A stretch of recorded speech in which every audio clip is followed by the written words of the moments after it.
Të dashur miq, selam aleikum. Takohemi sot në datën 5 qershor i vitit 2026. Sot, si gjithmonë, lidhem nga Malajzia. Në linjë kam mikun tim të vjetër Vladimir Kosturin dhe me Ladin që kam bërë mungesa, nga që jam pak dembel, nuk kam bërë biseda prej kohësh.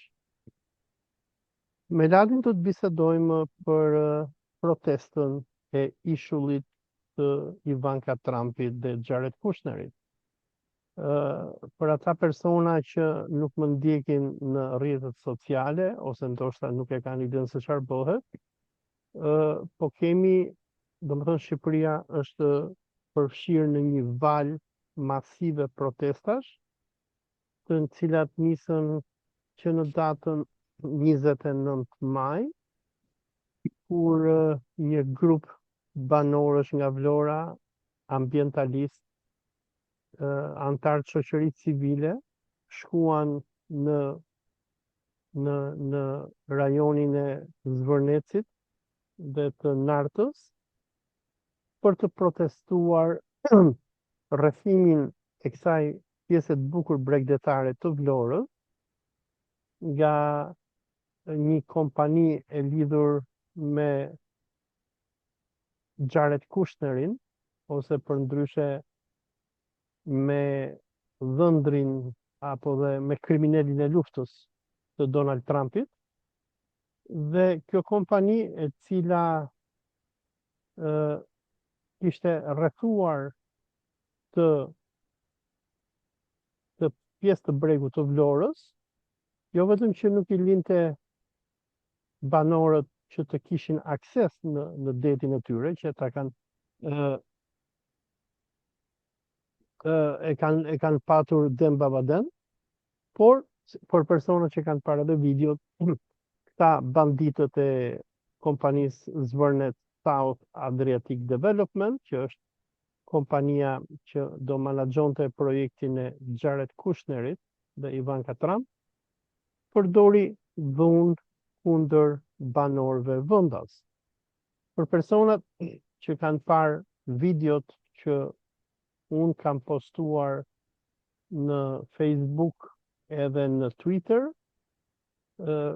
kemi patur një përleshje që ka ndodhur ndërmjet banorëve, të cilët kërkonin që të kishin akses në plazhin e tyre që kanë patur historikisht, dhe këtyre të fortëve të Jared Kushnerit, por edhe policisë. Do luaj një fragment të përleshjes që ndodhi në Zvërnec dhe do vazhdoj prapë bisedën me ju.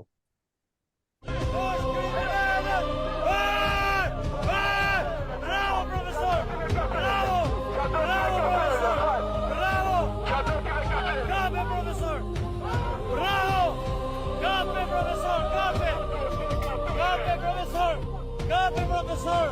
Kape! Kape, profesor! Bravo! Bravo, anarkistët e policisë! Bravo! Ja dhe kriminalët! Ja ku i keni! Ja ku i keni! Ja ku i keni! Ja ku i keni, urdo! Shikojni shtyrat! Shikojni! Shikojni kriminalët! Kriminalët! Shikojni këtë! Shikojni këtë! Shikojë këtë urdo, ka më e ke. Kre kokën, o që bukë, o Izraelit, kre kokën, o Izraelit. Pra, ka qenë kjo përplasje që ndodhi të shtunën e kaluar ndërmjet banorëve dhe ambientalistëve dhe kompanisë Jared Kushnerit, ku këta qytetar shqiptar kanë parë, sigur kanë parë edhe në raste të tjera, atë egërsinë e këtij shtetit fashist që Edi Rama ka ndërtuar, por çfarë ishte speciale për këtë përplasje, ishte që njerëzit ishin irrituar nga që panë që prona e tyre, toka e tyre, deti i tyre, tani po merren nga të huaj dhe këta të huaj ndodhen që t'jenë qefut. Por personat që kanë apo ndjekin lajmet nga Shqipëria, Edi Rama në këto vitet e fundit po bën një batërdi me Izraelin.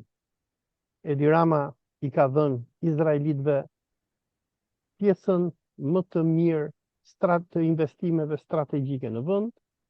Ja ta ilustroj këtë që po them me pamje nga faqja e ambasadës izraelite. Edi Rama po sjell kompani izraelite që të marrin bujqësinë.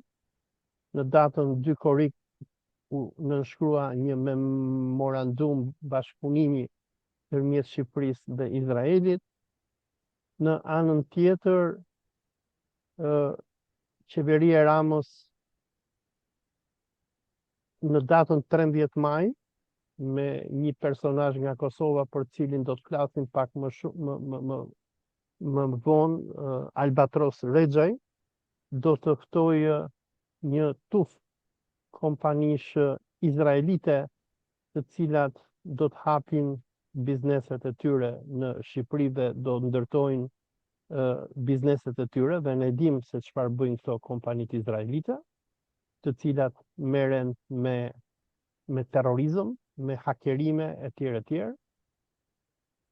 Rama do t'i japi izraelitëve ministrinë e mbrojtjes, do t'i japi kontrollin e spitalit Nën Tereza, do t'i japi izraelitëve gjithë aksesin e kibernetikës, do të krijoj banka me hajdutër izraelit, sikur është edhe banka Jet Bank, dhe për më tepër, duke provokuar besimtarët musliman, Edi Rama gjatë gjenocidit që ndodhi në Gaza 2 vjeçar, Edi Rama së bashku me këtë personin që ju shikoni këtu në pamje, që Altin Goxhaj e quan Shabat Goim, apo i gojimi shërbëtor për Shabatit Qifutëve, që Edi Rama tani më e ka vënë ministër të punëve të jashtme,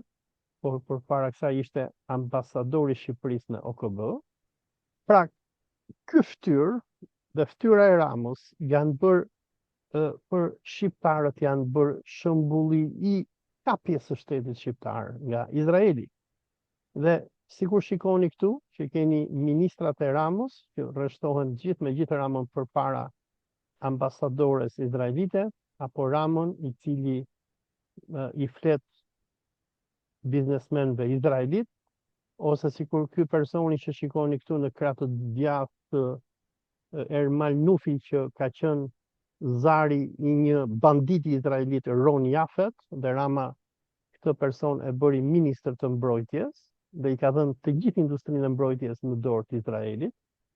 Pra, të gjitha këto zhvillime që kanë ndodhur në muajt e fundit, ku populli shqiptar shikon se si Izraeli është duke kapur administratën e Shqipërisë, se si Izraeli kontrollon bankat, se si Izraeli kontrollon shëndetësinë, se si Izraeli kontrollon kibernetikën, se si Izraeli kontrollon mbrojtjen e Shqipërisë. Edhe për më tepër, ky aleancimi radikal që regjimi i Ramës bëri me regjimin gjenocidial të Izraelit, ku regjimi i Ramës është regjimi vetëm ndoshta në botë përveç amerikanëve që nuk ka denoncuar në asnjë moment therrjen masive të njerëzimit që Izraeli bënte. Dhe për më tepër, thirrjet e hapura të Ramës që në nëntor të vitit 2024, kur ai shkoi në të organizatën ndërkombëtare të Qifutëve kundër antisemitizmit në New York, dhe ku shkoi edhe në OKB dhe i bëri thirrje Qifutëve që të vinë edhe vendosen në Shqipëri, apo edhe vizita e Ramës në janar të vitit 2026, kur ai vizitoi Knesetin izraelit duke i bërë thirrje Qifutëve që të vinë vendosen në Shqipëri, thirrjet e Benjamin Netanyahut për Qifutët që të shkojnë në Shqipëri, të gjitha këto fakte kanë krijuar një makt të shqiptarët. Shqiptarët që po shohin që regjimi i Ramës ka shkatruar vendin, ku më shumë se 75% e shqiptarëve kanë lënë Shqipërinë, sot në Shqipëri janë rreth 1.200.000 banor, rreth 3.300.000 ne jemi jashtë, dhe ne nuk thehemi dot nga që nuk ka punë atë vend, ka varfëri, dhe ndërsa ne shqiptarët detyrohemi me varfëri që të lëmë vendin, në anën tjetër çka ka ndodhur është që sidomos që prej kohës së gjenocidit në Gaza kemi një numër shumë të madh kolonësh izraelit që po vinë dhe po vendosen në Shqipëri, po blejnë prona, po blejnë apartamente, po blejnë toka e tjerë, dhe VKM-ja më e fundit vendimi më i fundit apo deklarata më e fundit e kryeministit Rama, po ai do të shesi 100.000 hektar tokë bujqësore ndaj të huajve në vend, që janë kolonët izraelit. Të gjitha këto gjëra kanë krijuar urrëtie masive në Shqipëri, jo vetëm kundër Ramës dhe regjimit të tij, i cili urrëhet, por në veçanti edhe kundër izraelitëve.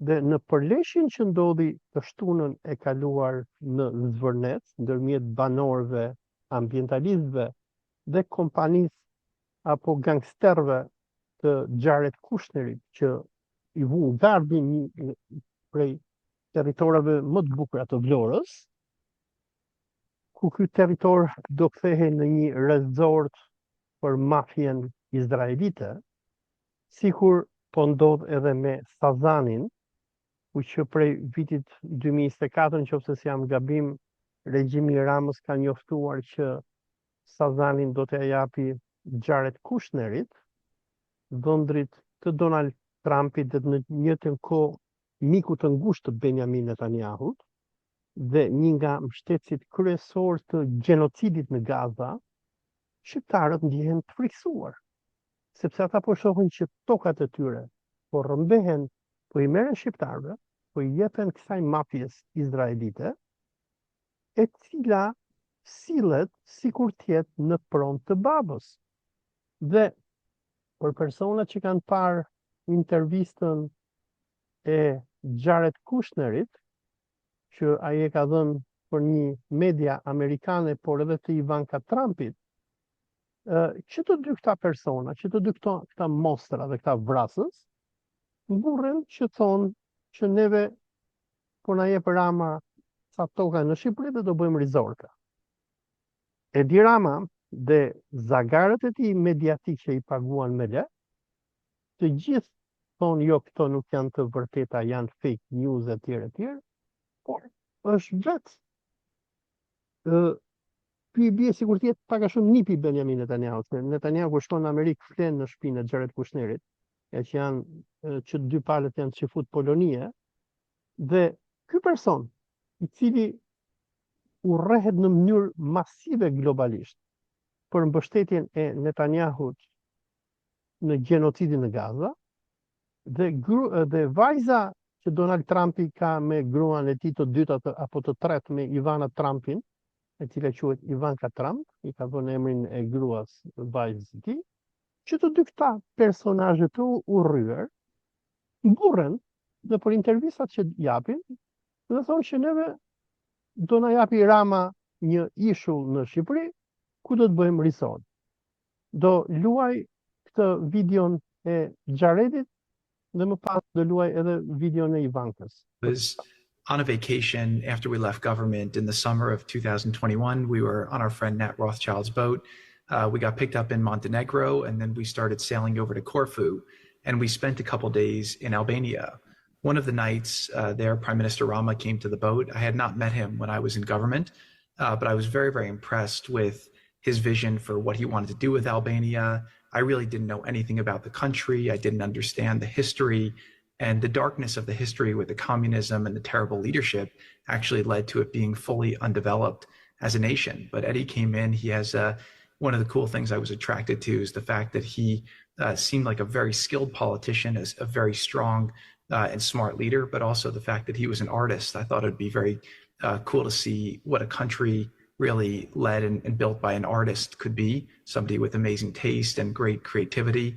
And so I was just intrigued by it. And then before we went to Corfu, we stopped in Butrend, which was also a spectacular site, and just really felt to me like it showed the potential of the country. So much amazing beauty, the water. We did a lot of swimming, a lot of hiking. The country just had incredible natural beauty, but it seemed like a place that nobody knew or understood. And so didn't think much about it for about a year. And then about a year later, we started looking at opportunities in the partner said, let's go down to Albania. I had such a good experience there. So check it out, see if there's something there. And we were immediately drawn to where they were building an airport in Vlore. And këtu patëm Jared Kushnerin dhe këtu I've kemi also gone back Ivanka Trump. to my real estate roots, which has been a lot of fun. And I'm working on an incredible project with my husband in the Mediterranean. It's massive in scale. I think that's an understatement. Can you explain? Yes, it is. It is. There's no very- power on this island. You're Yeah. building everything from scratch. Correct. Well, it's an unbelievable, beautiful 1,400 hectare private island in the middle of the Mediterranean. We were on a friend's boat and we stopped for a swim. Effectively, that's how we found it. We swam to the islands. We went on a hike barefoot all the way up to the top, and we were just captivated. And it stayed with us ever since. And over the course of many years, we developed the opportunity to help realize its potential and transform it, but with a lot of restraint and care because the land is so beautiful. Kjo është pak a shumë një rezume e kësaj që thotë Ivanka Trump dhe Jared Kushner. Ku Ivanka thotë jemi duke investuar në një ishull privat që është në Mesdhe. Se Ivanka si debile që është, sigurisht edhe babai i saj nuk ka bërë gjeografi, nuk e di se ku bie Sazani dhe i duket sikur deti Adriatik është deti Mesdhe. Edhe thotë është një ishull privat që ku investoj unë me burrin tim. Janë këto intervista, janë shkrimet që janë botuar në këto 2 vitet e fundit, ku tregohet se si Jared Kushner, ashtu sikur edhe dhëndri i tij që i vëjnë haraç sauditëve dhe katarezëve, i marrin lek arabëve dhe do investonin në rastin e Zvërnecit rreth 4 miliard dollar, që është deklaruar, lek që do vidheshin nga Katari. Dhe nuk e di saktësisht sa miliard do të vidhen nga fondi sovran i Arabisë Saudite, por në disa vende kam lexuar që ky Kushneri ka marrë 2 miliard dollar Arabisë Saudite. Dhe këto para do merreshin dhe do të ndërtoheshin këto rezorte në Zvërnec dhe në Sazan. Por jo vetëm kaq, për personat që kanë lexuar intervistat e Jared Kushnerit dhe mbi Sazanin, thuhet që Sazani do të jetë vetëm për pasurit. Pra do kthehet pak a shumë në një farë Epstein Island apo një farë ishulli Epsteini, ku do shkojnë vetëm këto elitat zioniste, pedofile, pederaste, sikur ndodhte në ishullin e Jeffrey Epsteinit, dhe shqiptarët nuk do kenë akses. Dhe për personat që panë se çfarë thoshte Ivanka Trump, ajo e thoshte që është një ishull privat, e cila nuk e ka iden që ishulli i Sazanit nuk është privat, por është ishull shtetëror dhe i shqiptarëve. Pra, janë të gjitha këto fakte që janë botuar nëpër media të ndryshme, të cilat i kanë acaruar shqiptarët. Por shqiptarët janë të pafuqishëm, ne e dim se çfarë ndodh në Shqipëri. Edi Rama ka ndërtuar një shtet policor, një diktaturë me prokurore dhe gjyqe, me polici antiterrori, ku të rrahin të thyen në mes, sikur ndodhi edhe në Zvërnet, edhe qytetarët janë të pafuqishëm. Po çfarë ndodhi? Ajo që ndodhi të shtunën e kaluar, ku qytetarët e Vlorës u rrahën, ka sjell një shpërthim, një eksplozion, i cili ditën tjetër i solli qytetarët në rrugët e Tiranës, ku ata u përleshën me policinë e regjimit dhe kërkojnë largimin e Edi Ramës. Në ditën e parë të protestës pati thirrje kundër Izraelit. Dhe kjo është që e shqetësoi Ramën shumë, pasi për ata që e njohin historinë e Ramës, Rama është njeri i Rothschildëve.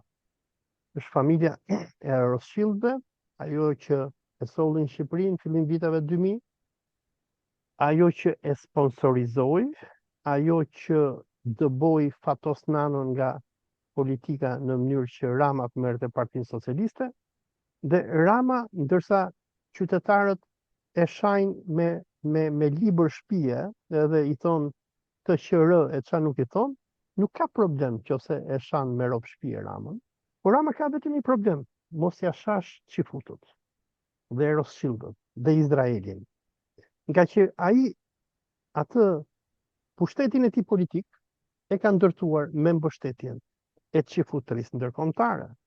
Dhe ai e di që nëse kjo çifutëri në një moment e shef që ky nuk i shërben interesave të tyre, ata thjesht e braktisin.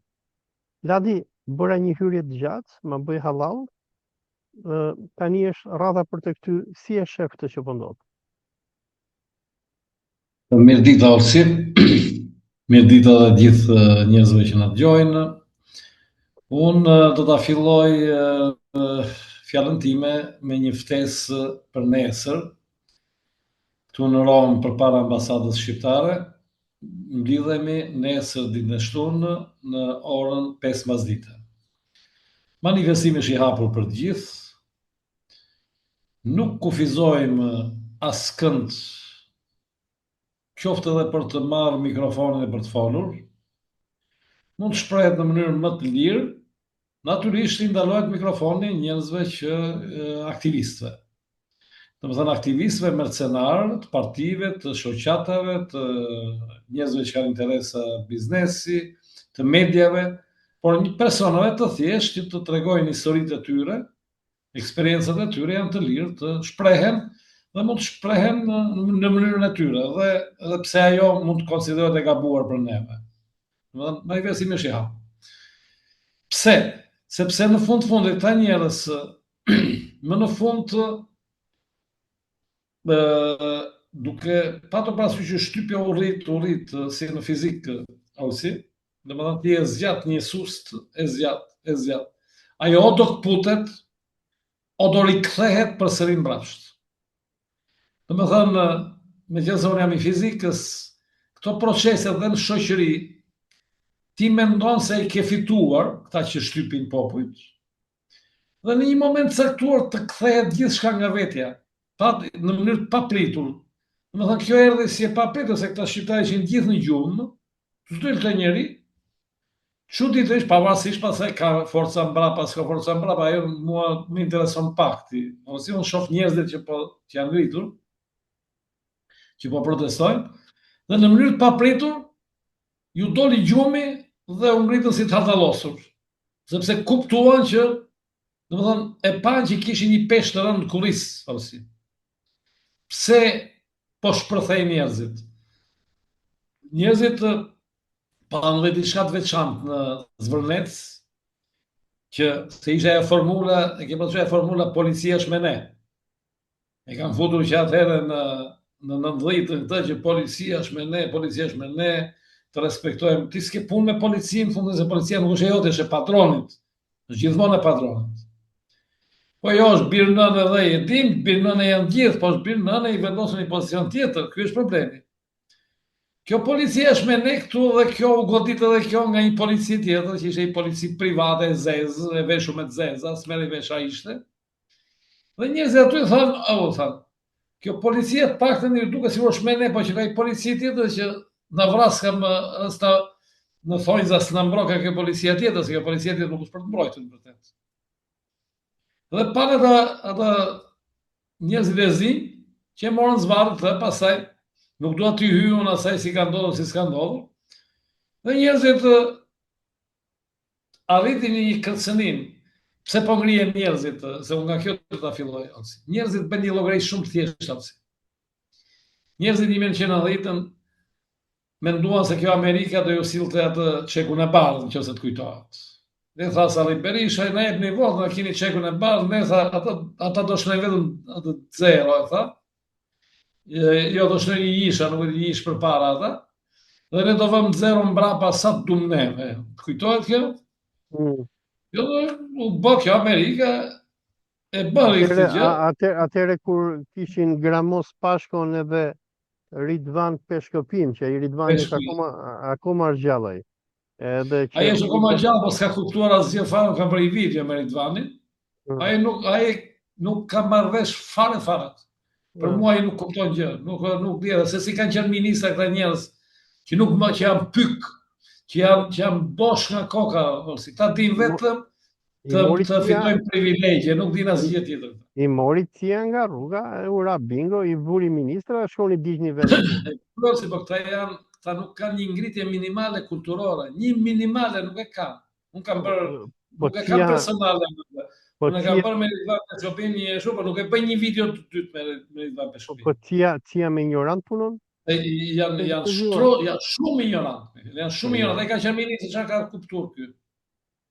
Thjesht ju ka shërbyer si një robot. Ky me gjithë gramos Pashkun edhe Sali Berishën, këta i vun flakën Shqipërisë.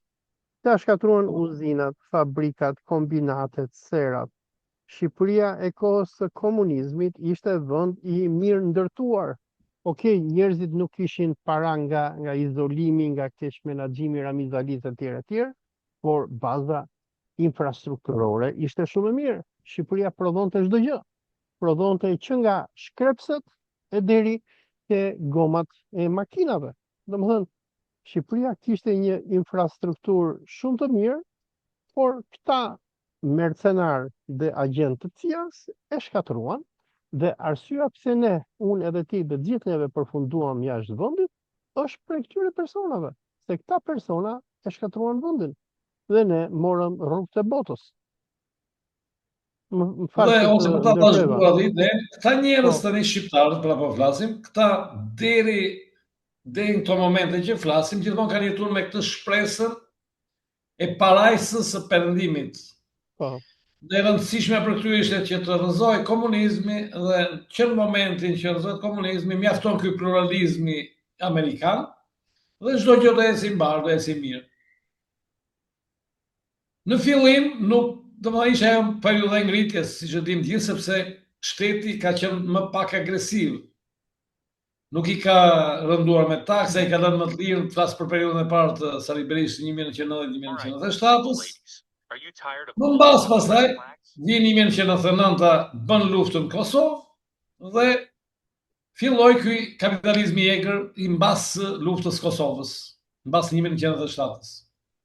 I cili fillimisht edhe këta një pjesë kujtuan se deti u bë kos, me makina të bukura, u zhvillu Shqipëria, po modernizohet e tjera. Me droge, me prostitucione, me çdo gjë, me gjitha mënyrat, në momentet e fundit, duke përdorur dhe droge, gjithçka duke u vrarë me një tjetrin, shohin tani që tek ai portofoli, shohin që sa më shumë hyn ta investitor serioz, sepse janë ndarë tani investitor serioz, ka më shkuar fjala investitor serios. Të vinë investitor, thot e Albatrosi, si ka i, është një fat i madh, se po vinë, tha, investitor serios, po shqiptarët, tha, nuk e kuptojnë, tha, investitorin serios. Mirë, po shqiptarët, bën një llogari shumë thjeshtë, se janë ngritur, se bën një llogari që këto po vinë, thot, ta po flasim me miliarda, do vinë njëri 4 miliardë, njëri do bie 5, një do bën, kur shohin njerëzit, këta bjen para, njerëzit kanë më pak para. Nuk shkojnë dot, nuk kam në fuqit. Ja, ko e ke atë, po nga erdhën këta morën ti, si të ftyra me fjalë, po nga u gjetë ky? Ku i gjetën këta morën? Ky është mercenar, se ti e di që ky është kosovar, ky është... Po, Rama më duket i ka dhënë pasaport Shqipërie dhe e kanë punësuar si mercenar mediatik. Domethënë, ky del në për të gjitha mediat, mbron Ramën, mbron Izraelin, sulmon Islamin, sulmon shqiptarët, sulmon iranianët, dhe për këtë e paguajnë. Është mercenar. U shjehet. Mercenar. Mercenar edhe shumë agresiv, shumë i pa edukat, shumë... Është agresiv, po se është edhe ignorant, po... Ignorant nuk diskutohet, Jo, kjo në fakt kjo tregon edhe dëshpërimin e Ramës, se Rama domethënë me këtë diktaturën që ka ndërtuar që nga viti 2013 deri tani, ku i ka hequr qafe të gjithë oponentët e tij, Berishën e mbajti 1 vit a 2 vjet e mbajti në arrest shtëpie, Ilir Metën po e kalm në burg. Gjitha bizneset, mediat i ka kërcënuar dhe i shantazhon, shkoni i shën pallatet, i rrozon godinat mediave, u konfiskon pronarëve të mediave që nuk i binden e tjerë. Por Rama ka shumë problem me shqiptarët. Nuk i beson shqiptarët e Shqipërisë, nga që shqiptarët e Shqipërisë janë në vendin e tyre. Dhe çka ka bërë në këto vitet e fundit, përveç se është lidhur shumë ngushtë me Netanyahun dhe me Izraelin, duke besuar që mafia Çifute do ta mbajë në pushtet si diktator, sikur mbante fjala Ben Aliun në Tunizdi, apo sikur mban Muhammed bin Zayedin në Emiratet e Bashkuara Arabe. Çka ka bërë ky, ka importuar shumë kosovarë, që nga Vlora Hysenaj, të cilën e ka vënë shefe të shërbimit informativ shtetëror. Ajo është një ish agente izraelite me sa diun. Edhe njerëz si Ergjus Agasi, i cili sikur nxorën edhe përgjimet e Spagut, bënte orgjira në ato zyrën e tij, përveç se filmonte këdo edhe pazaret që bënte edhe grabitjet masive në emër të luftës kundër Iranit që vjedhnin ta dhe kompanitë izraelite, se aty domethënë Shqipëri është nami, është tmerr. Edhe dua të them që ka persona si punë e këtij edhe Vlora Hysenaj, Rama i zë më shumë bes këtyre se sa shqiptarëve, se këta nga që janë jabanxhi, janë indian. Kupton ti, këta janë si ai emigranti që vjen nga India apo Bangladeshi në Itali, i cili rri urët sepse e di që Italia nuk është vendi i tij dhe në një moment ti e përzë. Dhe edhe Rama këta i përdor si eunuk mediatik, si kamikaz, si mercenar, që të justifikojnë politikat e tij. Po ky është bërë shumë i rrezikshëm, nga që ky është bërë një nga personat fyç të izraelitëve në Shqipëri.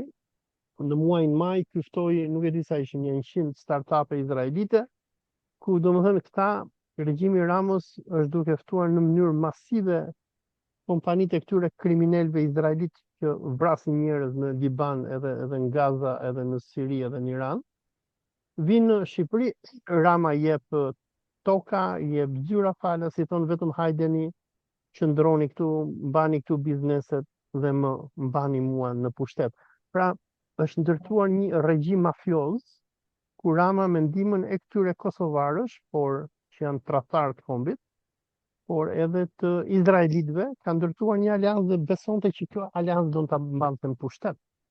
Por puna është që Rama nuk kupton historinë, se sikur edhe ti e nise bisedën në fillim, është që popujt janë si punë e maces, ti i rreth i shtyp, por vjen një moment që popujt shpërthejnë. Dhe kjo është që ndodhi me Zvërnetin. Domethënë, shqiptarët kanë shpërthyer. Shqiptarët tani më nuk e durojnë dot më regjimin e Ramës. Si ata që janë të zgjuar, si ata që janë më pak të zgjuar, si ata që janë të lexuar, si ata, të gjithëve u ka ardhur laku në fyt. Dhe çfarë po ndodh në Tiranë, u bën 6 ditë që është i gjithë populli, pa dallim ideje, feje, krahine, të gjithë dalin edhe u lërasin, edhe protestojnë. Dhe kjo e ka tërbuar Ramën, sepse domethënë ka një gjë që pushteti i gjatë i hyp njeriut atë kultin e madhështisë. Po shikosh në historinë e njerëzimit, ka sundimtarët që sundojnë për kohë gjatë bëhen autoritar, bëhen diktator, sepse personat që mbledhen rreth e qark tyre janë byth lëpirës. Dhe këta fillojnë edhe besojnë që janë të plot fuqishëm, duke harruar që Zoti të lë, po vjen një moment ku ti nuk e kupton dhe diçka ndodh një shpërthim, një eksplozion, dhe ky është fundi yt. Dhe Rama me arrogancën e tij që ka patur, ka harruar domethënë atë që neve na tregon Allahu në Kur'an për faraonin. Faraoni ishte një njeri shumë i fuqishëm, me një ushtri shumë të fuqishme, ishte njeriu më i fuqishëm i kohës, sa që sikur thot Allahu në Kur'an i thoshte egjiptianëve ene Rabbukul Ala, unë jam Zoti juaj më i lartë, por erdhi një moment që Allahu e zhduku në detin e Kuq, kur ai u vu mbrapa Musait dhe popullit të tij.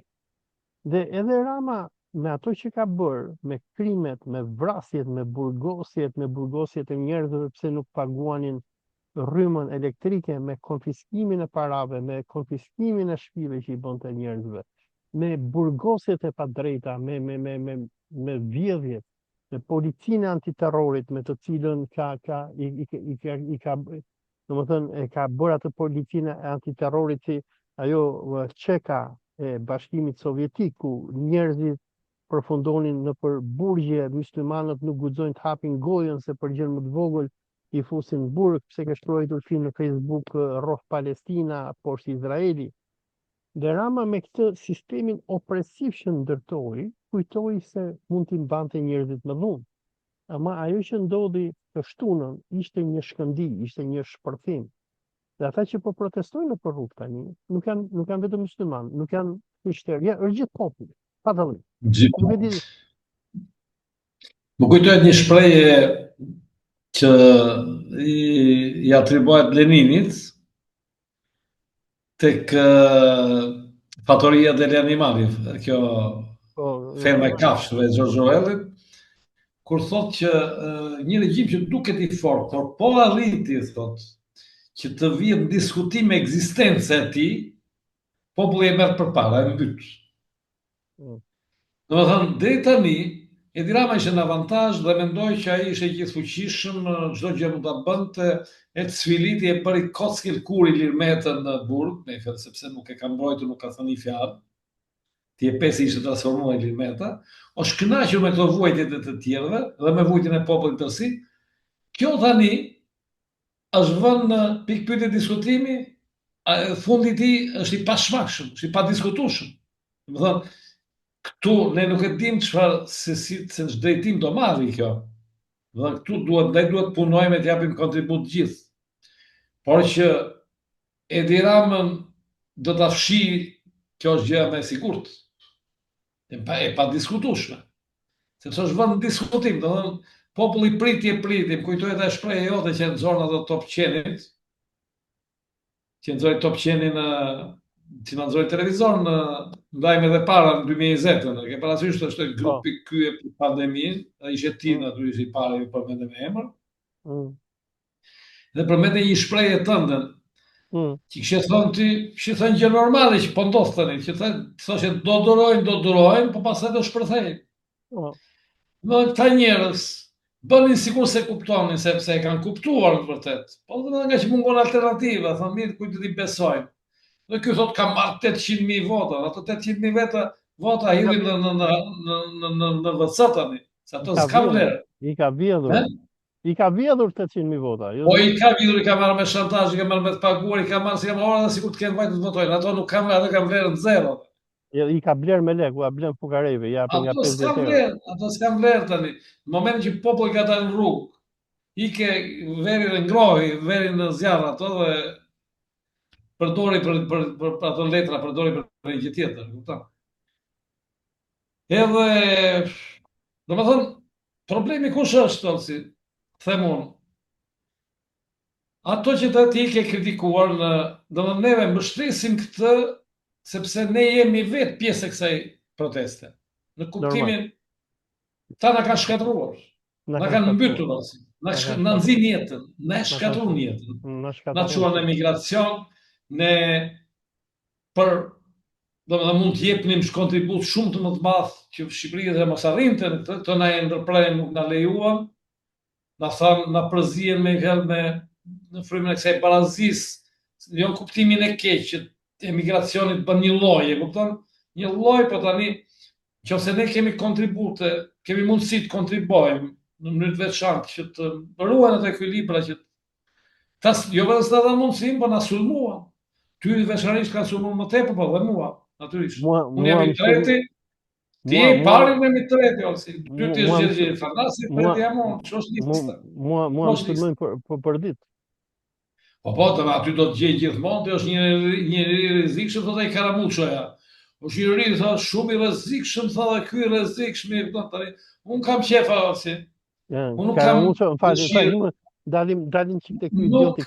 Nuk i uroj shumë, nuk më mirë t'ja uroj burgun, po këtyre Karamuçove ja uroj ti ta provojnë burgun këta, meqense kanë dashur të tjerë në burgje. Domethënë uroj që kjo furtunë që po vinë, ta marrin memat e këta karamuçët e këta Bendi Felsit e këta duma ti marri ti fshi, për këta nuk më vjen keq, absolutisht.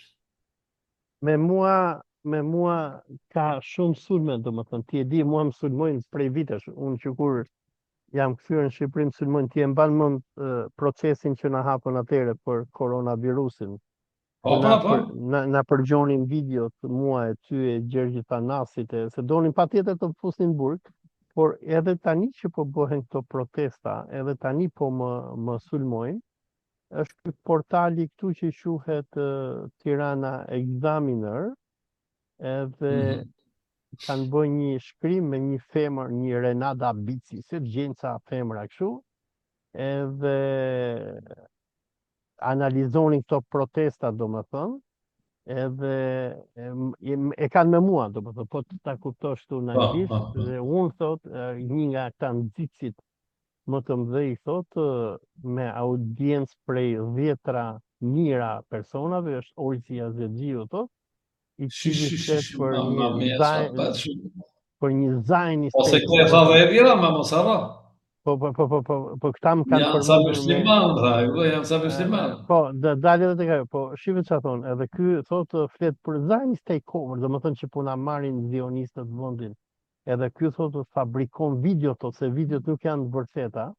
E kanë fjalën për këto video që un kam postuar, edhe çfarë thon këta kërkojnë që në nenin 232A të kodit penal për nxitje urrejtje ku dëgjon se çfarë shkruajnë duhet ta shoh, kërkojnë që të më arrestoj Spaku. Kupton nga që mua më duan shumë, më kanë shumë xhan. Dhe mua më akuzojnë për këto video që un kam postuar. Domethënë, un postova videon e Ramës. Çfarë thot Rama këtu? Dhe shfrytëzimi i dhimbjes gazës nga ata që i thon vetes musliman, po janë pa din dhe pa iman. Duke ju thënë shqiptarëve që po vinë izraelitët të marrin tokën, ju thash që aty janë ata që dim dhe janë 2 bashkëpronarët. Domethënë Rama ka nisur që në ditën e 2 të protestës duke më sulmuar mua. Duke sulmuar muslimanët. Edhe fillimisht e nisi me muslimanët se mendovi se ishin muslimanët që ja bënin këtë. Po tani më mbrapa e ndrovi atë iden, tha që nga muslimanët apo na sulmojnë grekët edhe rusët. Bile nxorën edhe atë Karmuçin si e ka emrin, ai thoshte janë rusët, thoshte hibride edhe grekët që po na sulmojnë. Dhe kurse sulmi më i fundit që është bërë nga Rama sot është që sot Rama akuzoi Iranin. Ky është sulmi më i fundit. Domethënë çka ka bërë ambientalistët, ka të bëjë pikë së pari me një luftë hibride. Armiqtë të vendit, të cilët i njohim, të gjithë ata që e din historinë tonë i njohin ata, iranianët, të cilët janë angazhuar në... Domethënë, fillimisht akuzoi muslimanët, pastaj akuzoi grekët edhe rusët, tani po akuzon iranianët. Edhe gjithë ideja e Ramës është që Rama është burr i mirë, por janë iranianët, janë muslimanët, janë rusët, ata që ja bëjnë gjithë këtë, sepse për ndryshe ai është burr i mirë dhe asgjë nuk po ndodh. Por është shumë interesante Ladi se protestuesit kanë patur, domethënë, ndryshe nga herët e tjera ku protestat ishin kështu provinciale, protesta kësaj radhe po bëhet globale dhe Shqipëria është bërë e famshme. Edhe ke gjithandej, domethënë, shipi fotot e protestuesve. Protestuesit kanë bërë diçka si kjo, se thon kolonizimi i Shqipërisë nis nga Zvërneci dhe Sazani. Tani edhe 100.000 hektar tokë bujqësore për kolonët izraelit dhe bëjnë harta njerëzit. Se thon po e nisni në Zvërnec, në Sazan dhe duke ditur historinë e okupatorëve të Shqiput, se këtë i bën ata edhe Palestinës, e duke ditur që shqiptarët e dinë që në vitet 30 ka pasur një plan për krimin e Izraelit në Shqipëri. Edhe shqiptarët kanë frikë. Dhe shive, do më thënë postera si ky, ku shkruhet Shqipëri e shqiptarëve, vdekjet tratarëve, tregojnë frikën që kanë njerëzit me këtë ardhjen masive të izraelitëve në vend. Dhe Rama këtë është që nuk do. Dhe Rama gjithë neve, do më thënë, që protestojnë, na quhen si njerëz të Iranit, agent të Iranit. Po shive tani, se çfarë thonë qytetarët, i thonë, i drejtohen izraelitëve, i thonë largohu. I drejtohen Ivanka Trumpit, sikur është këtu, që i thonë Ivanka, keep your hands away from Narta. Ramën e tregojnë me postera si një kukull i Netanyahu, i cili po copton Shqipërinë. Ramën e portretizojnë si rabin qifut. Ivanka Trumpit, vajzës Trumpit i kërkojnë largohu. Ka edhe postera sikur këto, ku Ramën e portretizojnë si një rabin qifut i cili meriton plumbin në lulet ballet. Ka edhe postera sikur ky, ku Ramën e portretizojnë si një legend i cili i ofron Netanyahu të Shqipërinë, vetëm që Netanyahu ta mbajë në pushtet. Dhe janë këto lloj fotosh ku Rama portretizohet si rabin qifut, që e kanë trëmbur Ramën. Sepse Rama po kupton tani urrëtitjen popullore që është krijuar. Shive se çfarë i bëhet Ramës. Populli e shan në mënyrë masive.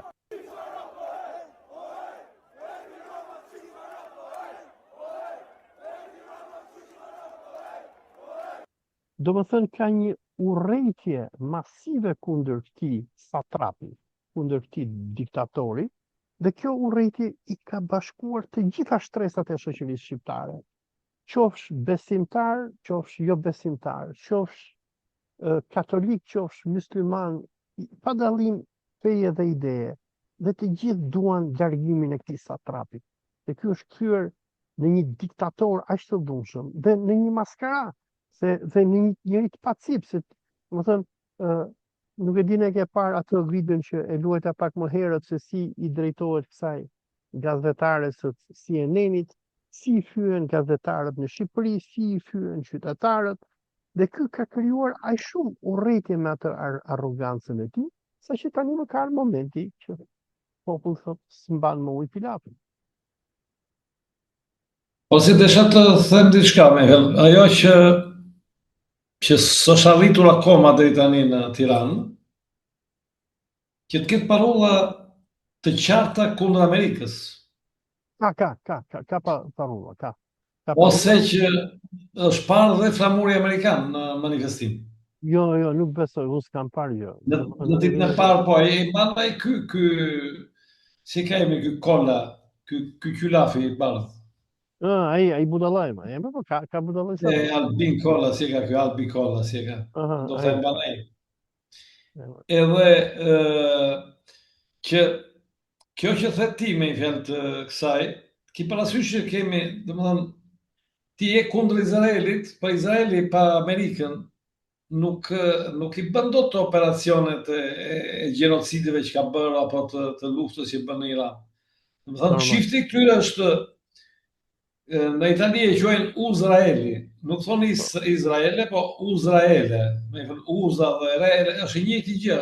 Amerika e Izraeli është një, nuk mund të jenë dy. Pavarësisht është Trumpi apo shi tjetër. Edhe po të vësh re dhe gjenocidet, janë dy shtete që futen nëpër toka, vrasin vendasit, edhe pasaj vinë me vene të mamë këto njerëz bandit që okupojnë toka dhe vrasin vendasit. E kanë në mënyrën e tyre të qeverisjes, të sistemit tyre, si që kanë bërë Amerikanët me indianët dikur. Shtetet e Bashkuara të Amerikës u krijuan duke bërë gjenocidin ndaj indianëve. Dhe tek shqiptarët kjo është provuar të bëhet në kohën e revolteve të Haxhi Qamilit.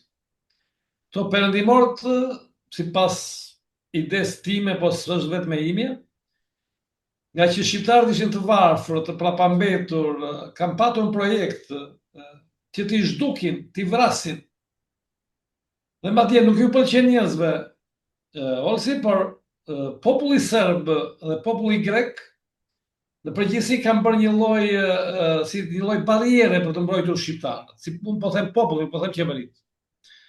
Domethënë kanë qenë këto popull që kanë qenë afër që e kanë evituar gjenocidin, eliminimin komplet prej amerikanëve gjatë luftës së parë botërore ose prej austriakëve në momentin e formimit të shtetit, sepse shqiptarët ishin zhdukur komplet. Dhe tani po ndodh e njëjta gjë. Por shqiptarët e kanë kuptuar që ky është gjenocid, që do ose t'i vrasin, ose t'i burgosin, ose t'i eliminojnë. Ose Dhe fakti është që po përdorin tani këtë rezorte turistike që marrin ishuj dhe ndërtojnë, bëjnë këto qendrat e qefit tyre, të epsheve seksuale, të ishullit Epstein, do ta bëjnë Shqipërinë në një, dhe nga ana tjetër burgjet e emigrantëve. Në Shqipëri edhe në Gjatër, domethënë bëhet Shqipëria aty ku miliarderët, ta njerëzit e devijuar, bëjnë qefet e tyre, dhe një vend burg të emigrantëve tjerë që kërkojnë të ikin në Europë etj. I burgosin në këtë vend, shqiptarët çfarë do bëjnë, do largohen, ose do bëhen shërbëtor të zionistëve. Ose një pjesë e vogël për shërbëtor. Dhe tani sot po ta vësh re, ndarja në Shqipëri është pothuajse ke politikanët pothuajse të gjithë, PDPS, shoqatat e huaja që rreshtojnë kundër manifestuesve, kundër njerëzve që manifestojnë. Ke edhe këto krimbat shqiptarë të bizneseve që janë bërë në Shqipëri, që kanë respektuar këtë rregullin e të fortit për të eliminuar, për të krijuar pabarazin, atë pabarazin që Enver Hoxha, siç e kemi thënë tjetër, sido që të jetë me gjithë gabimet që bëri tjera, por eliminoi pabarazin, këta u zgjuan përsëri që dhe është ngritur 95% që i shqiptarëve, nga një anë është 95%, që nga ana tjetër janë gjithë këto multinacionalet, pra shumë komshët, apo privatët miliarderë që duan të shndrojnë në një kazan plera Shqipërinë dhe për emigrantët, dhe në një burg dhe në një vend qefi. Dhe nga ana tjetër është 95% që atyre që kanë mbetur në Shqipëri, të cilët e kuptuan tani që është luftë për ekzistencë, por që ndeshen me këta mercenarët, me këto shërbëtorët që vinë dhe nga Kosova, tipit Baton Haxhiu, Milej Mzeka, ky Albatrosi që është kulmi pastaj i njeriu me fjalë aty që kanë prur qëllimisht i agresivit, i cili nuk di fare, për shkak ka parasysh në emisionin tënd, sa i se dinte çfarë fliste. E përdorin vetëm leh, ai leh. Nuk flet, ai leh si qen. Po ai, domethënë, nuk e di, ai leh si qen.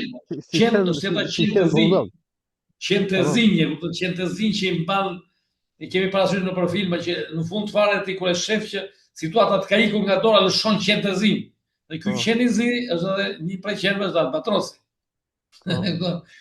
Edhe në këto momente ose unë mendoj që gjithë ne po bëjmë një punë të mirë, po japim atë kontribut tonin, sepse njerëzit po na ndjekin, që atje në Shqipëri, sepse secili është një kaos i vërtet, njerëzit janë ngritur kundër regjimit, por nuk, domethënë, tani problemi është se çfarë drejtimi do marri. Domethënë, ta njerëz në drejtim do shkojnë, si do finalizohet. Kjo është një pikë me rëndësi, Vladi. Se është shumë e rëndësishme, bravo. Unë bëra një postim dje në...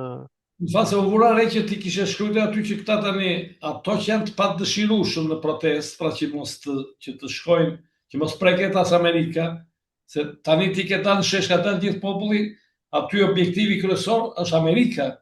Amerika me Izraelin, edhe Rama. Të dy bashkë. Unë do vija më përpara do vija Amerikën, bashkë të dy, se binomi janë ato, binomi Amerikë-Izrael. Po s'mund t'i ndash.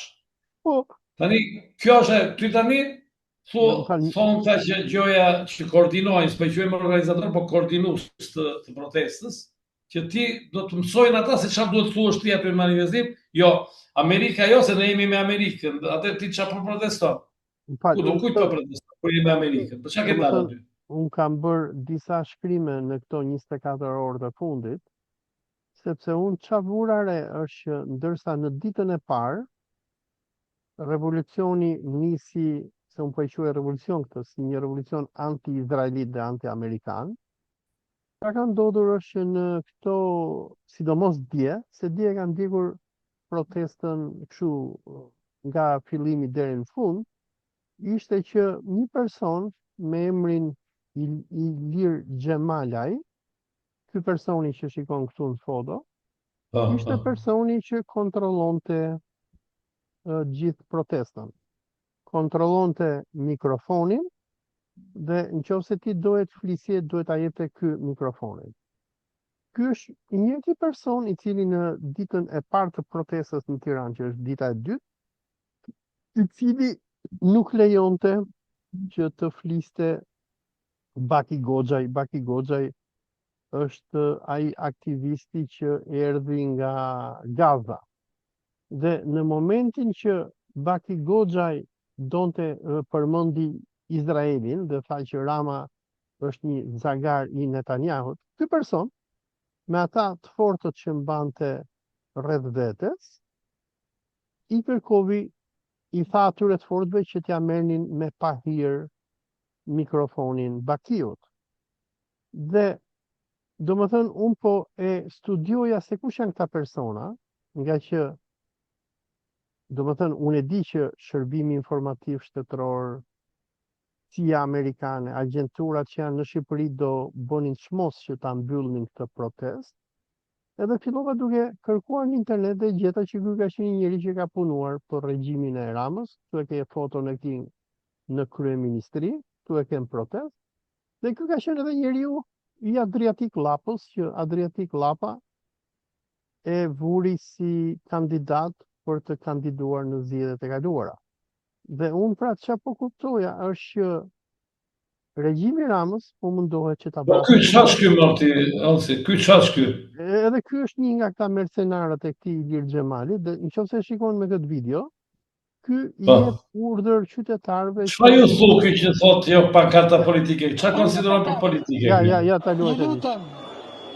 I lutem djalit me tabelën atje, i lutem ta ulen tokë, sepse të gjithë partitë të cilat kanë dëshirë me ndryshu Shqipërinë, do ta ndryshojmë bashkërisht. Të lutem ulet. Domethënë ky person që është një Po çfarë shkruaj të ajo tabela, i thotë ky Alsi? Nuk e di, por mua më kanë kontaktuar shumë njerëz nga Tirana, edhe që më thonë si ky mirëditori Arben Kolaj, si Ilir Xhemalaj, çka kanë bërë është të jepshin fjalën njerëzve.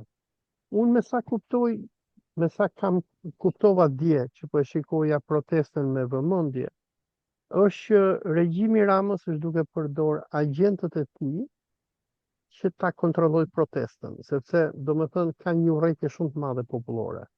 Nëse protestuesit do kishin një grup të mirë organizator, aty mund binte regjimi. Domethënë një grup i mirë organizatorësh që ditën e pardjeshme kur Rama ishte në kongres, në pallatin e kongreseve, po këta persona e ndaluan turmën, mos ishin këta persona, populli do kishte shkuar në pallatin e kongreseve dhe do kishte thyer pallatin dhe Ramën do ta kishin tërhequr në zvarr.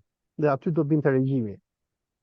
Protestuesit që kanë shumë urrëtie, sikur të kishin një organizim të mirë, do të kishin marrë kryeministrinë, ministri dhe do binte regjimi. Por unë me çfarë jam duke kuptuar nga analiza që bëj nga larg, unë jam shumë larg dhe nuk arrij që t'i kuptoj gjërat shumë mirë nga që nuk jam aty, është me sa unë po kuptoj është Rama po mundohet që të luaj gretpyesin. Domethënë është duke përdorur njerëz sikur ky, që ti e njeh Adriatik Lapën apo jo? Patjetër.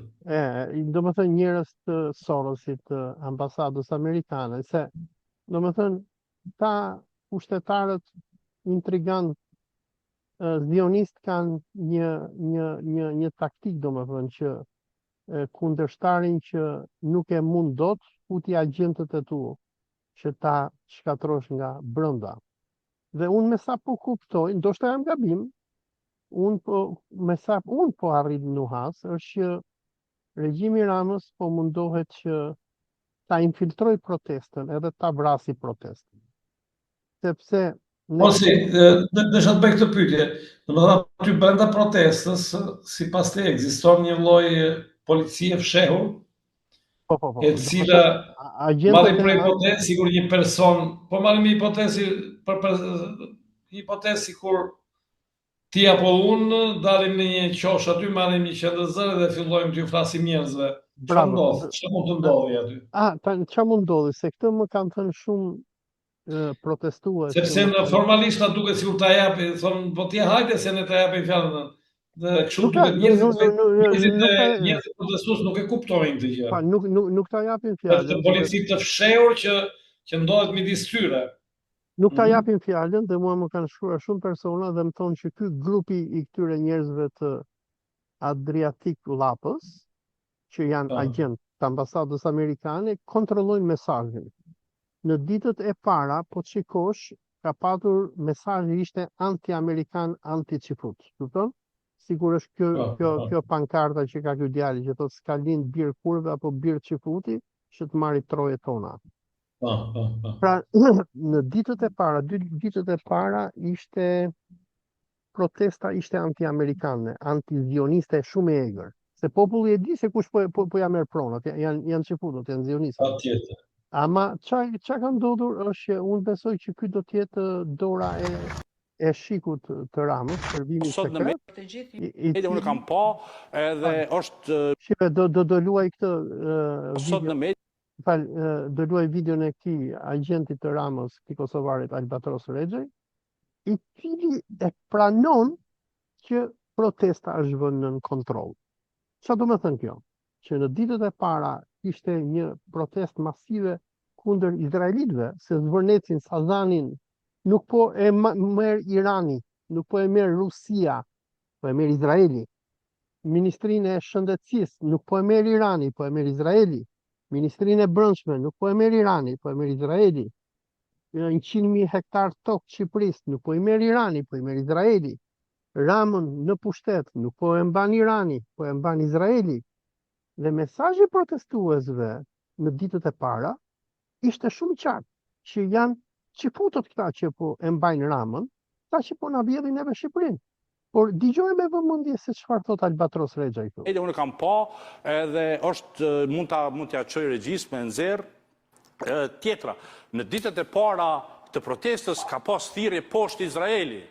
Kujna i hin punë me thon poshtë Izraeli. E dëgjon çfarë thot ky? Kujna i hin se ky flet edhe malokshe të trash. Kujna i hin punë me thënë poshtë Izraeli. Ky person që ose në maj ky ftoi 100 kompani izraelite në Shqipëri. Domethënë ky punon për izraelitët. Ky është agent izraelit. Dhe puna e këtij që del nëpër media është që të mbrojë Izraelin. Po shive se çfarë thot. Ditët e para pati protesta poshtë Izraeli. Dëgjoj çfarë thot pastaj. Ka dal video tilla poshtë, çaj ka lidh, ai s'ka dalë lindi me protestu poshtë Izraeli. Domthonë, ka pas thirrje tipike për dhunë, për vrasje. Sot më vjen mirë në 2 ditët e fundit është kuru protesta. E dëgjon çfarë thot? Më vjen mirë, thot. Ditën e parë si ishin të përgatitur, si populli ishte më spontan. Okej, një moment, se dua për ata që na ndjekin. Më vjen mirë, thot, që në ditët e fundit, thot. Tani është kuruar për. Kuruar, domethënë, çfarë do të thonë kjo? Kjo do të thonë. Bravo. Që këta agjentët e Izraelit, agjentët e Ramës e kanë vënë situatën nën kontroll. Thonë se çfarë loje agjenturash po luhet kundër shqiptarëve, se këta nuk duan që shqiptarët të thonë këtë. Një moment, se do luaj këtë video, se për këtë video më ka sulmuar Rama, edhe Rama thotë që janë video jo të vërteta. Po janë video të vërteta. I kanë filmuar shqiptarët aty on the ground. Prit sa ta gjej video këtu, ku shqiptarët brohorasin thonë poshtë Izraeli. Dhe Rama thotë jo, thotë nuk janë të vërteta, thotë. Janë video që i ka bërë Irani, thotë. Kurse ky thotë janë të vërteta, thotë. Ku është kjo? Një moment. Okej, shive çfarë thua tu.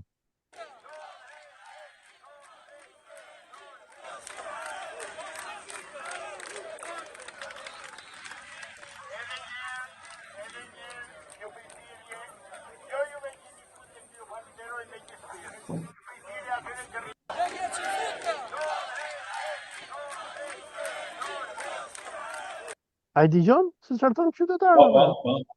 Thonë poshtë Izraeli. Dhe kjo është që e trëmbi regjimin e Ramos. Dhe dua që t'ja sqaroj atyre që na shohin. Se duhet kuptojmë diçka, Gadi. Do të thotë Rama është askush.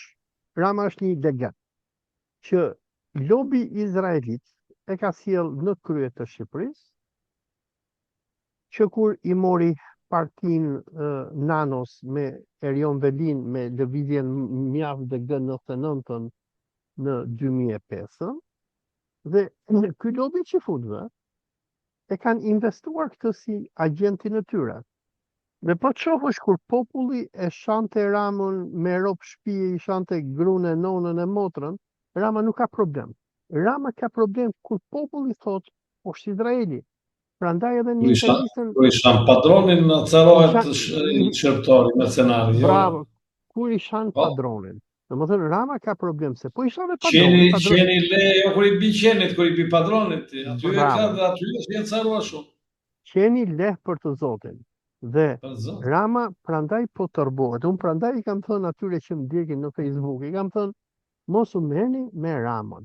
Merruni me padronin e Ramës, që janë Kushnerët, është Trumpi, është Tony Blairi, është Nat Rothschildi, se ai e ka sponsorizuar, dhe Rama në shkëmbim këtyre po jep gjithë Shqipërinë. Në Durrës Nat Rothschildi është duke marrë amfiteatrin, se do ta bëj amfiteatr sikur në kohën e Romës dhe po i shëm shtëpitë qytetarëve. Ky Lord shkoj dhe një emër si Massimo D'Alema i Italisë. Sepse Massimo D'Alema është ai që ka firmosur që domethënë i dha rrugë bombardimit të Beogradit dhe u shpërblye pastaj që dha ai të jetë një ndër shifrikarat e Shqipërisë sot. Ti di që Massimon e mban me lek Rama, e di ti apo jo? Ka marrë, domethënë Massimo D'Alema nuk e dim eksaktësisht se çfarë dominimi ka në Shqipëri, se çfarë grabitje i ka për Shqipërisë. Si shpërblim i asaj që bëri për Kosovën. Massimo duhet jetë pjesë e këtij lobit zionist, dhe duhet dish diçka se në Shqipëri shumë persona marrin rroga, që nga Tony Blairi, se ai Klera Shakashvili i Gjeorgjisë, se ky Zezaku që ka qenë kryebashkiaku i New Yorkut që e hoqën se ishte hajdut, edhe atë Rama e bëri qytetar edhe i jep rrogë. Domethënë të gjithë hajdutët ndërkombëtar vinë te Rama, dhe Rama i jep lek, i jep rroga, në një kohë që qytetarët shqiptar nuk kanë të hajnë bukë. Edhe që po thoja, Ladi, kjo është për mua gjëja më fantastike e protestës, por për fatin ton të keq, sikur tregonte ky zari i kësaj spiones kosovare Vlora Hysenaj, në 2 ditët e fundit, me sa duket, Shiku dhe agjenturat e tjera e kanë vënë protestën nën kontroll, dhe unë kam frikë se këta do ta kthejnë protestën në një protestë, domethënë po ka përpjekje që protestën ta kthejnë në një protestë kështu laraskash edhe pelikanësh. Se nëse ke parë, domethënë ky personi, ky Ilir Xhemalaj, që i ka quar kërkesë, domethënë i ka parashtruar kërkesë Ramos dje, domethënë në kërkesën e këtij ishte që Rama të çfuqizojë këtë paketën e maleve, prit se i quan një 5 kërkesa këta. Vetëm veja ti gjeçi këto 5 pikat, domethënë vetëm nga këto 5 pikat kuptohet që protesta është kapur nga Rama. Tani gjeta. Domethënë çfarë i kërkojnë këta Ramos, i kërkojnë këto. Ja kush janë 5 kërkesat e këtyre. Dorëheqjen e qeverisë, që Rama nuk e bën problem, nuk e ka problem, i shkarkon gjithë ministrat, se ai i trajton ministrat si leska, domethënë i shkarkon ministrat, sjell ministra të ri, shfuqizimin e statusit dhe kuadrit ligjor që lidhet me investitorë strategjik, edhe këtë e heq Rama, se atyre që do t'ua jepte pronat ja ka dhënë, fuqizimin e paketës së maleve, këtë e bën Rama pa problem, anullimin e ndryshimeve në ligjin për zonat e mbrojtura, edhe këtë e bën Rama, anullimin e ndryshimit në ligjin për trashëgiminë kulturore shqiptare. Okej, domethënë, këto janë kërkesat që ka bërë ky Ilir Xhemaili, ky zari i Adriatik Lapës dhe Endri Shabanit, që ka qenë shok me ata. Pra, ndërsa protesta, sikur thoshte edhe ky Albatros Rexhaj, nisi kundër zionistëve, kundër Jared Kushnerit, Trumpit, Rothschildëve, Netanyahut, kundër Izraelit, u nis për shpëtimin e Sazanit, Karaburunit, Zvornecit, tokave bujqësore, grabitjes së shtetit shqiptar nga Izraeli, dhe u nis për t'i dhënë fund depopullimit dhe kolonizimit të saj me kolon Izraelit, dhe u nis për t'i dhënë fund rrëmbimit të shtetit parave shqiptare nga mafia izraelite e Ramës. Tani, shive në çka ka degeneruar vetëm me paketën e maleve. Pra, unë çfarë frike kam Ladi është që Rama me agjentët e tij, ndoshta mund të jetë edhe Mossadi izraelit me CIA-n amerikane në Tiranë, janë duke e vrarë protestën. Pra, ndërsa shqiptarët duan largimin e Ramës, përmbysjen e regjimit, çlirimin e Shqipërisë, kthyimin e Shqipërisë në atë Shqipërinë që ti përmendë më herët, Shqipërinë tonë, Shqipërinë egalitare, ku ishim gjithë barabartë, ku kishim arsim falas, ku kishim shëndetësi falas, ku kishim ndihmë sociale etj. Dhe natyrisht futjen në burg të Ramës, të Berishës dhe të gjithë këtyre kriminalëve. Pra, ndërsa populli protestën e nisi për këto, unë po kam frikë tani se këta mund ta degenerojnë dhe ta mbyllin protestën me këto kërkesa idiote. Domethënë, shfuqizo paketën e maleve. Thua ti se shqiptarët u quan se kanë hallin gjithë e bujtinat e maleve të Kthefit. Problemi është i thellë në Shqipëri. Problemi është që Rama me izraelitët dhe amerikanët kanë ndërtuar një diktaturë, sikur diktaturat e Panamas, të Haitit, të Porto Rikos, këtyre vendeve të Amerikës Latine, apo të Tunizisë, apo të Emirateve Arabe, u ke një diktaturë absolut në pushtet, i cili e shtyp popullin e vjedh edhe nuk do ta di për atë. Për këtë arsye nisi protesta.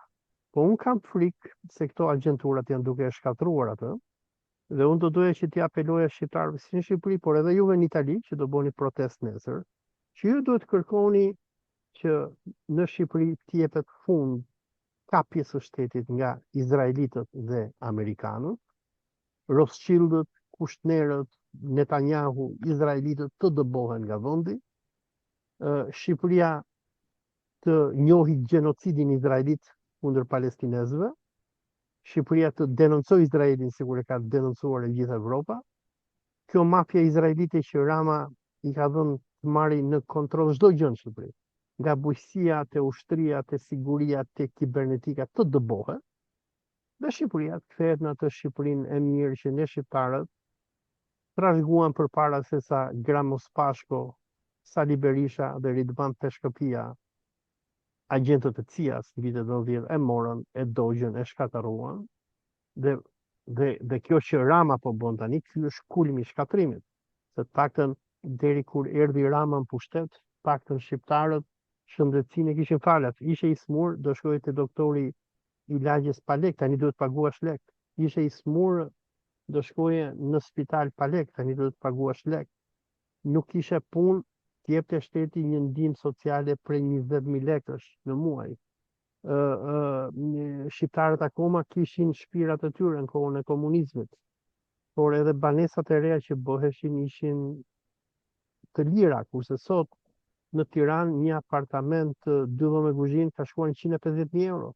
Dhe është kjo mafia e ndërtimit, këta oligarkët që qëndrojnë për qark Ramës, janë këta hajdutërit zionistë që po i marrin shqiptarëve lekët me dhunë, janë këta që i kanë shpallur luftë shqiptarëve, më thënë ti si shqiptar po të punosh kesh në Itali, e të shkosh në Shqipëri, këta të konfiskojnë lekët, se thënë ku i gjetë lekët. Do më thënë, këta i kanë shpallur luftë popullit shqiptar. Dhe shqiptarët kanë nevojë për një ndryshim regjimi, për një rrëzim të regjimit dhe zëvendësimin e këtij regjimi zionist amerikan me një regjim shqiptar popullor, human, ashtu sikur shqiptarët e meritojnë. Po, si unë duhet të jemi çik më optimist. Po. Vështirësitë janë shumë të mëdha, nuk diskutohet, po më besoj që këtë diskutim që bëjmë ne në këtë video, mendoj që njerëzit prezent në shesh, sigurisht brenda tyre e bëjnë këtë. Dhe nuk është se kanë një besim të madh te këto zarët, siç i quajnë zagarët dhe të klapajt apo tjerët. Domethënë, unë mendoj që njerëzit një pjesë e mirë, jo të gjithë, ndoshta kanë kaluar këtë vështirësi dhe e dinë me fjalë këtë gjë. E dinë shumë mirë që to forcat e një policie sekrete janë në përkëmbë të tyre. Mendoj që një pjesë e madhe e dinë. Dhe të vetmen armë që kanë protestuesit është mos ndërpresin. Nuk kanë armë tjetër. Po kanë frikë se do t'i përçajnë dhe i kanë përçajnë. Domethënë ata nuk duhet të marrin urdhra nga këto kalamajtë ignorantë, kulturalisht që nuk din asgjë, por që i kanë vënë si zara të dhunshëm aty, të cilët i mbron prandaj thashun po të marrë dikush mikrofonin ta e masakrojnë, ti je i sigurt. E masakrojnë. Për mos thënë që ka aktivizoj sniper ato. Po. Domethënë unë të vesh ti dhe unë, të marrim një qendër zëri këta na vrasin. Po. Na vrasin distancë. Më fal një moment që ta. Thoshte vajza ime, doja të nisë shohën të lutem babje, ata të zhdukin, të vrasin. Ja, më fal një moment, Ladi, se dua që ta shohë edhe opinioni publik. Shqipe se çfarë i bëjnë këti Baki Goxha. Ky është ai shqiptari i cili shkoi në Gaza, që e rrahën izraelitët e morën peng, edhe kur erdhi në Shqipëri e ndaloi antiterrorin në Rinas, duke i kontrolluar xhepat e duke e marrë në pyetje për hesap të Izraelit. Ky kur e krahason Ramën kjo është dita e parë e protestës. E krahason Ramën, thotë Rama është menaxher i Netanyahut, sa përmend Izraelin, ta patronazhistët shqipe se çfarë i bëjnë.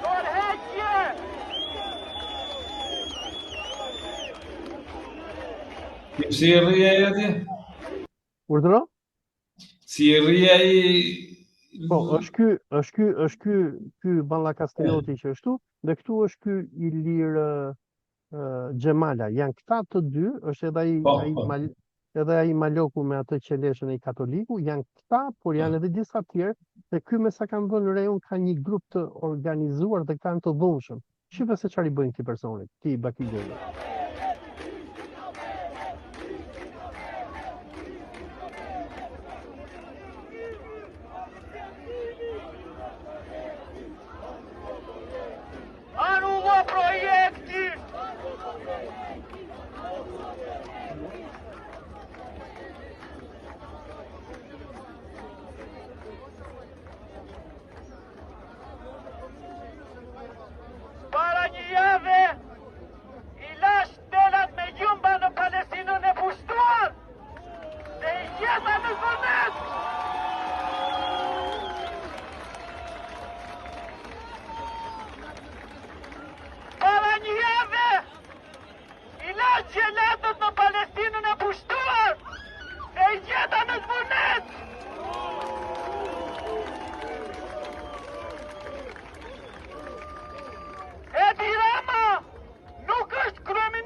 Shive, në këtë moment që ky thotë Rama është guvernatori i Izraelit në Shqipëri, ky Ilir Haxhiaj, që ka marrë kontrollon protestën, rruf fytyrën dhe shikon se çfarë bën tani.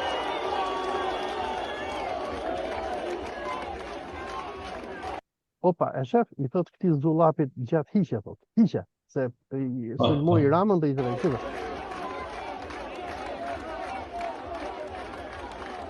Edhe ky i bërtet ky Ilir Haxhiaj, ky zullapi i gjatë i kap dorën i thot net mikrofonin.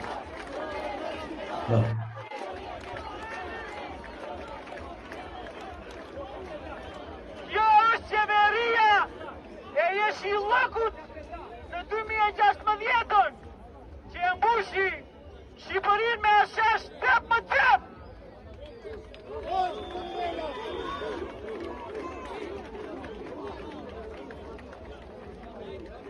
Kjo është qeveria e aferave të inceneratorëve.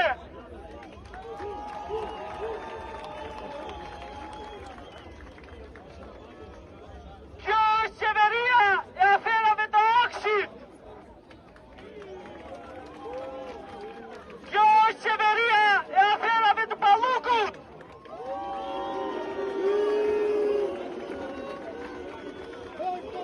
Kjo është qeveria e shqyrjes së tokave të Shqipërisë.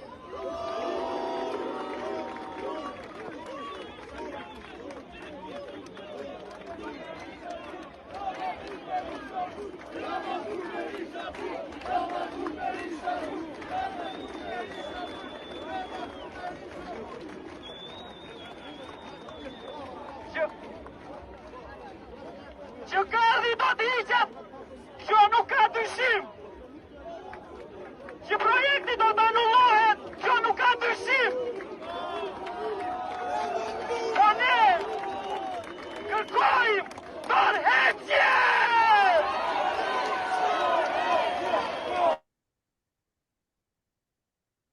E di çfarë kujton kjo Olsi? Më kujton momentin e fundit të Ceaușescut. Po, do më thënë, ky është momenti Momenti kur po përgatitej grushi i shtetit kundër Ceaușescut në dhjetor të 1989 dhe dilnin këta qenë mbrapa të shërbimeve sekrete, që kanë futur shërbime dhe fillon e lvizin aty mbrapa bam bam, derisa pastaj u organizu turma kundër Ceaușescut dhe ngeli ai u çudit me ta lvizin nga mbrapa gjithkohë. Ose po të moshëre e njëjta gjë të Thermidorios në Revolucionin Francez. Kur donin që në momentin që donin të arzonin pastaj Robespierrin dhe fillojnë ato lvizjet e çuditshme dhe lvizin këta që ai gallofi gjatë aty, ky titri me qylafin kthej, ai titri poshtë dhe më kanë ato lvizjet e çuditshme, kupton? Mua këta më ngjajnë me atë sepse kanë marrë urdhrin këta tani që duhet këtu të mbarojë, kupton? Duhet ta mbysin nën kontroll. Dhe mua më kujtoi baza asaj të pritet koka pastaj. Mua më kujtoi Neritan Cekën në vitin 1990 duhet. Kur do jam synim bllokut, se kam qenë atëherë unë aty kur kishin nxjerr tanket Ramizalia. Sigurimi i shtetit i asaj kohe në njërin anë përdori Berishën me Gramos Pashkon, me Azem Ajdarin, me Ridvan Peshkëpin, që të bonin tranzicionin e pushtetit, dhe për mua faj ka Ramizalia për atë që ndodhi, se Ramizalia është ai që trasoi Shqipërinë dhe ju dorëzuat CIA-s dhe ja dha pushtetin këtyre bastardëve. Dhe në atë kohë kur populli ishte shumë i nxehur dhe donte të merrej hakmerrej për atë që kishin bërë komunistët, nxorën Neritan Cekën. I tha popull Neritani ktheuni, nuk keni pse bëni kështu, mos u radikalizoni. Edhe atë që bëri Neritani atëherë për Ramizalin, atë e bëjnë ta gratyësit. Se unë këtë frikë kam është se, domethënë, ajo që kjo banda e Jared Kushnerit edhe Ivanka Trumpit bën me shqiptarët përpara një jave në Zvërnec, e cila shkaktoi këtë eksplozion, dhe ky eksplozion ka gjithë potencialin për ta rrëzuar regjimin. Për fatin tonë të keq, mua më duket se tani është duke u marrë nën kontroll nga këta Neritan Cekët.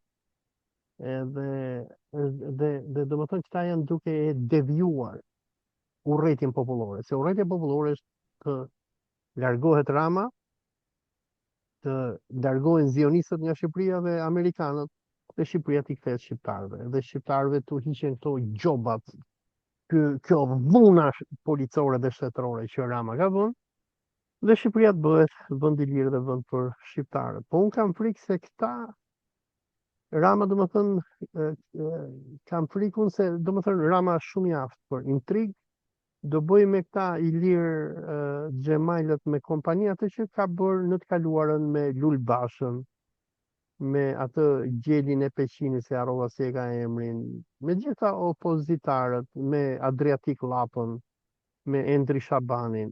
Se Rama i blen ka, domethënë i shef që këta vihen në krye të turmave të cilat ulërasin nga dhuna e pushtetit, Rama i studion, i çon njerëzit e tij dhe pastaj i korrupton, i thot çfarë do, po t'jap ca apartamente në plazh, po t'jap 500.000 euro, po të bëj ministër, po të bëj avokat popull, sikur bëri me Endri Shabanin. Edhe kështu shkatërrohen revolucionet.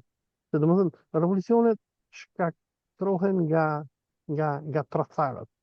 Nga ata domethënë që marrin amanetin e popullit dhe pastaj e shesin atë amanet për para dhe për interesat të tyre dhe unë këtë frikë kam. Domethënë, se deri tani ky revolucion po shkon në mënyrë ka shkuar në mënyrë fantastike, por sikur tregonte ky kuislingu kosovar Albatros Rexha, tha në këto ditët e fundit është mirë, tha, e kulluam protestën. Domethënë, ky është njeriu i Vlora Hysene, ky është njeriu i shërbimit informativ shtetëror, i Ramos.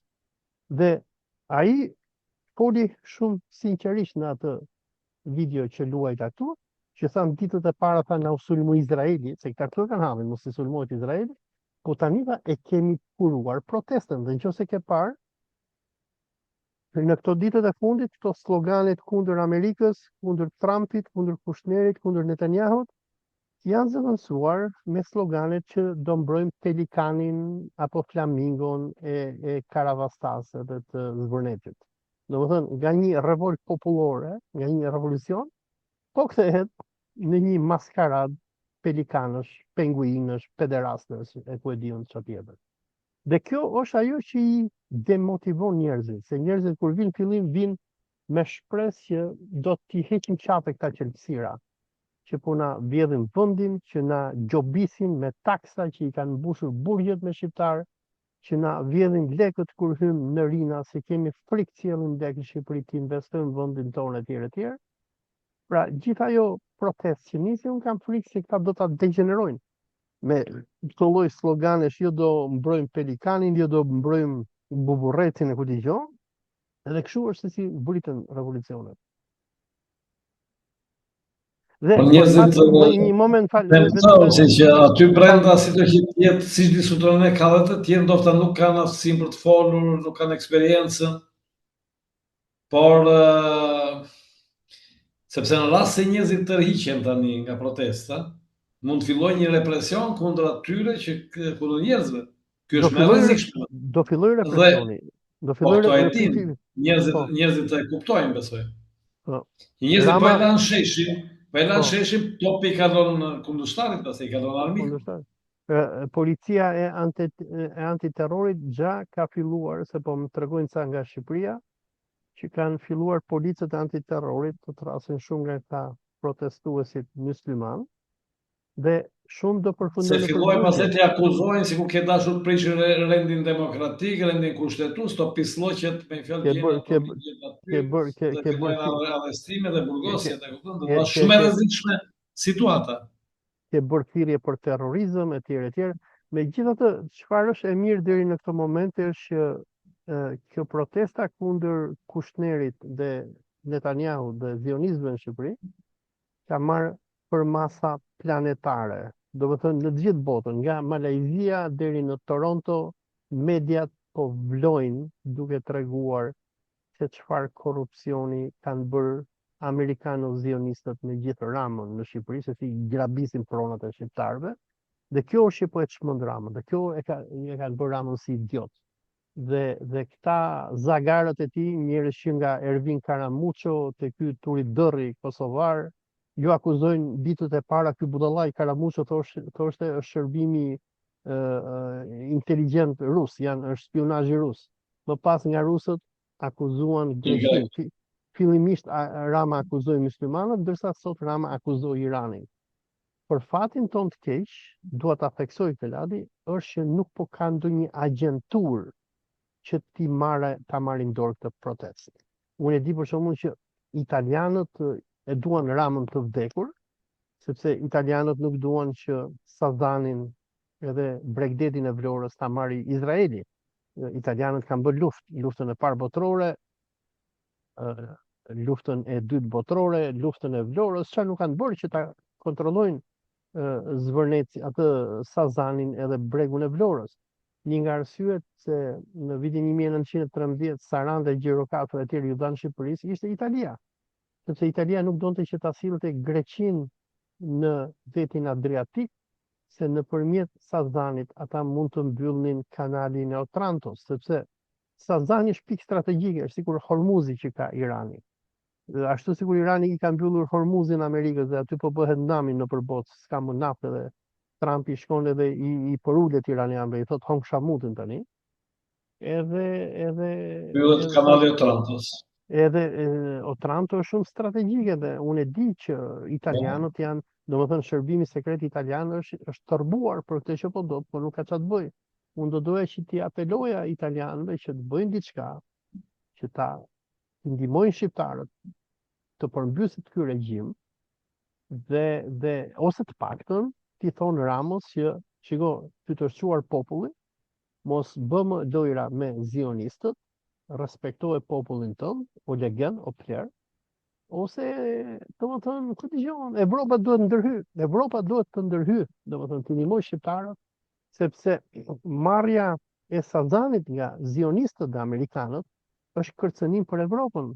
Se dëgjoj, Ladi, unë duhet të them, sqaroj këtë për shikuesit tanë. Trumpi, përpara se të niste luftën kundër Iranit, kërcënoi Evropën dhe Bashkimin Evropian me pushtimin e Groenlandës, ishullin e madh të Danimarkës. Danimarka është vendi i Bashkimit Evropian dhe i NATO-s. Dhe evropianët ishin pothuajse në gjendje lufte me Amerikën. Sazani është Groenlanda numër 2. Vetëm se po merret në mënyrë më të sofistikuar, po merret në emër të investimit e tjerë, por tek e fundit është pushtim. Pushtim i një vendi që është antar i NATO-s dhe do pushtohet nga amerikanët dhe izraelitët dhe do kthehet në një bazë kundër Evropës. Më kupton? Është shumë problem i madh për gjeostrategjinë e Evropës dhe unë po të isha Italia, unë do bëja namin.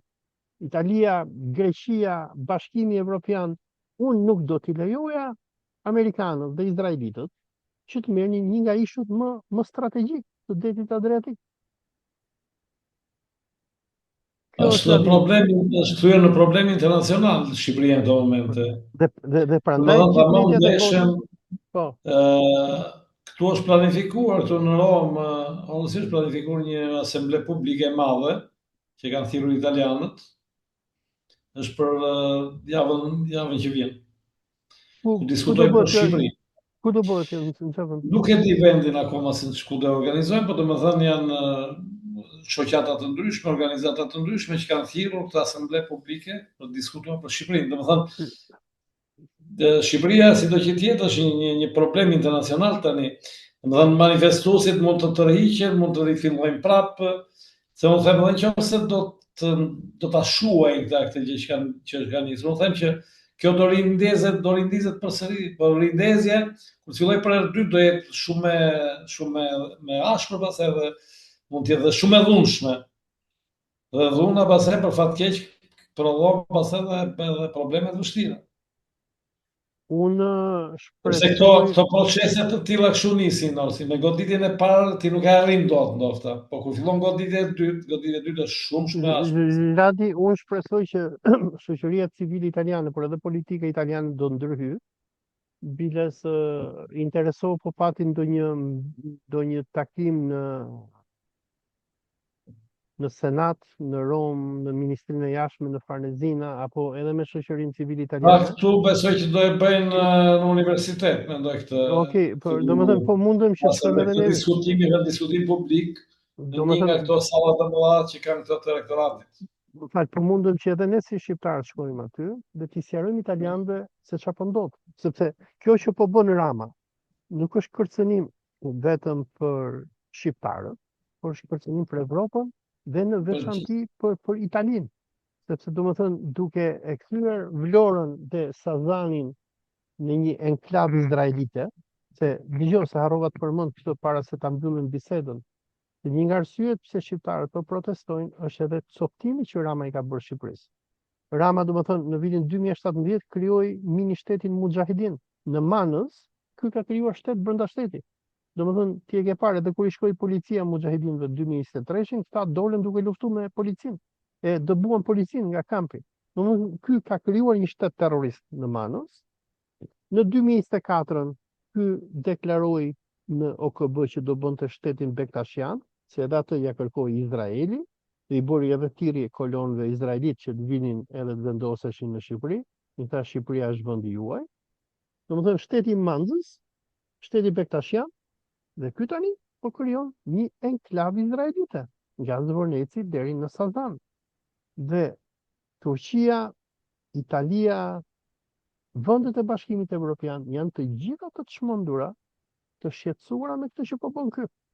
Okej, shtetin Mujahidin nuk është problem se ata janë gjithë terrorista, ata po bën shumë probleme. NATO shkon edhe i bombardon dhe i vret aty, apo edhe Irani.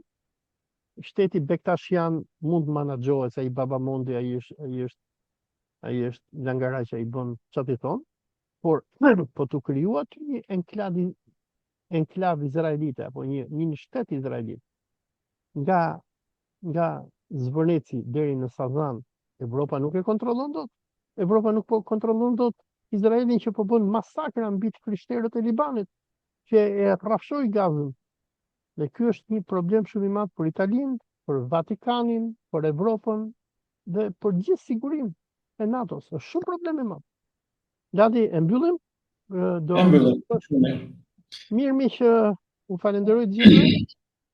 Isha me Lad Kosturin, diskutuam pak a shumë rrahë mendimet mbi protestën apo mbi revolucionin e Zvornecit, se si do më thënë një incident mbi disa toka në Bregdet do të shkaktonin këtë eksplozion i cili nuk është vetëm shqiptar, po tani më është planetar.